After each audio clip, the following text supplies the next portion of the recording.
विश्वेश्वराय नरकार्णवतारणाय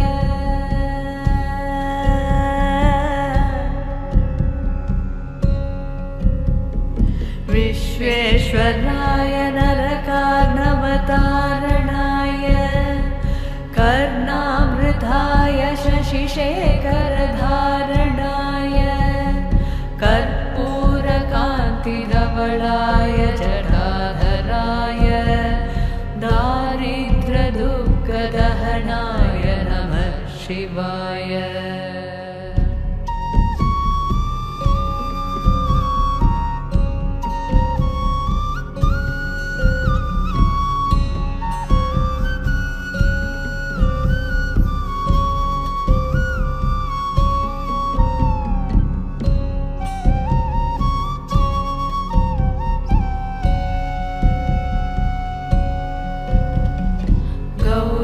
प्रियाय रजनीशकलाधराय कालान्तकाय भुजगाधिपकङ्कणाय गङ्गाधराय गजराजविमर्दनाय दारिद्र्यदुःखदहनाय नमः शिवाय।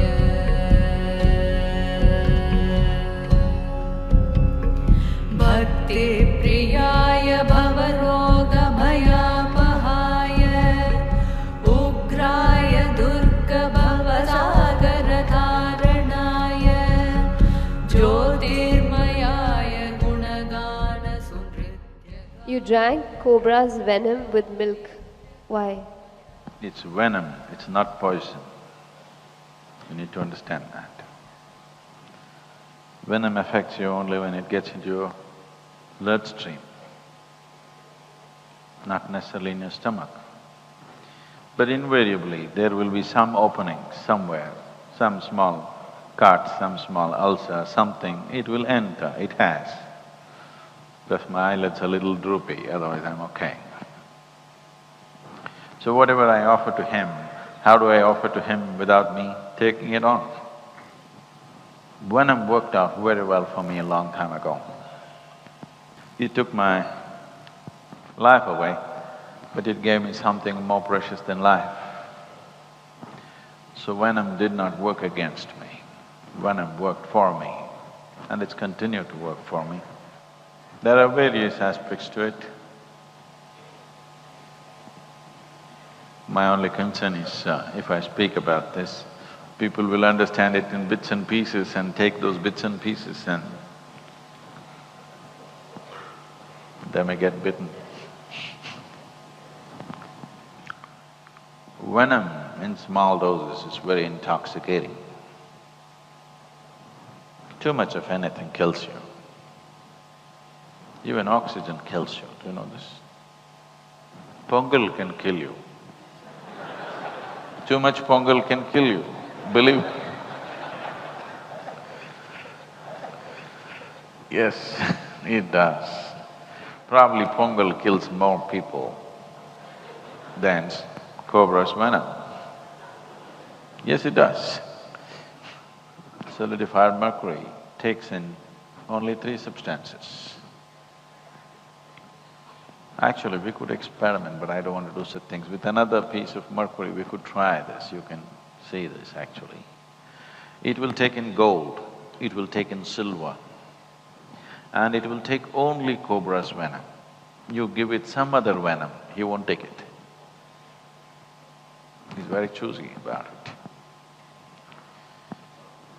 it. He wants only that.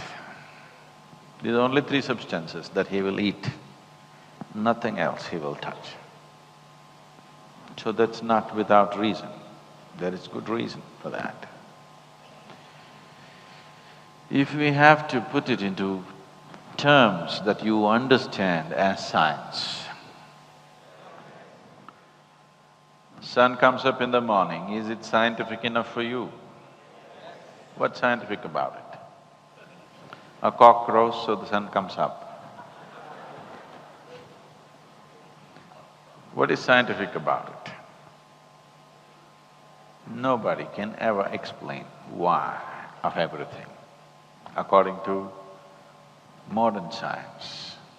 So your idea of science has to change if you have to dwell into…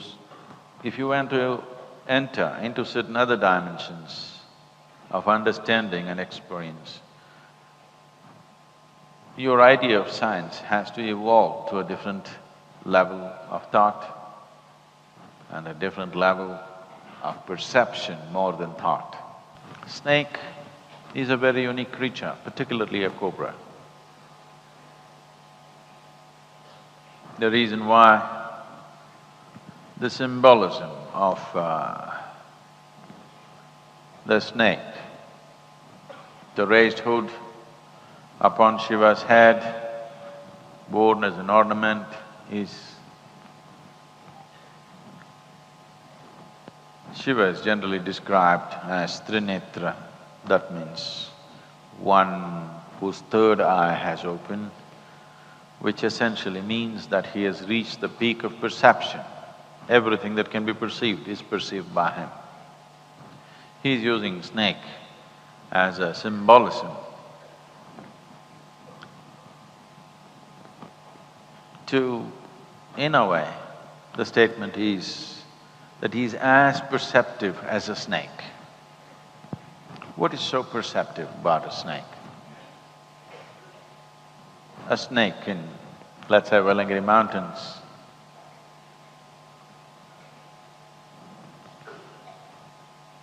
knows more about the spiritual sciences than any of you for sure, than any spiritual book that you can read on the planet. He knows more about it. Not intellectually, energy-wise. He just knows because everything that's happened in this region, phenomenal things have happened in this region. If you want to know the science of, let's say, creating Dhyana Linga, they know energy-wise, not intellectually. If you can feel energy-wise and then being human, you can translate it into intellect. All our experiences, we are able to intellectualize, isn't it? If you experience something, you are able to intellectualize and then articulate to whatever extent possible. That is essentially a human quality. But he simply knows it, energy-wise, by experience. Physically, let's say, there is going to be, not yet, there is going to be, let's say in the next week, an earthquake in another part of the world, let's say in California or Japan or somewhere. The snake in Velangiri Mountains already knows about it, that there is going to be. And he simply knows. If you have the necessary thing to just observe him, he will literally tell you almost anything that's happening upon this planet by the simple change in his behavior and how he handles himself. A snake is a very perceptive animal. You cannot call it an animal because it's above Shiva, not at his feet. He places it above himself, saying, "He's as good as me, right here, as good as me, not here." There have been at least yogis who used the venom in different ways, the cobra's venom. Those who do not know how to handle a snake, those who do not know how to handle a serpent or a cobra, they went for the scorpion venom. and they take scorpion stings. And one thing it does is, it puts one part of you to a kind of a slumber, and it puts another part of you to a tingling aliveness. I am at a certain advantage. I can simply sit like this till tomorrow morning, because one part of me is like in a slumber, another part of me is in a certain level of brightness.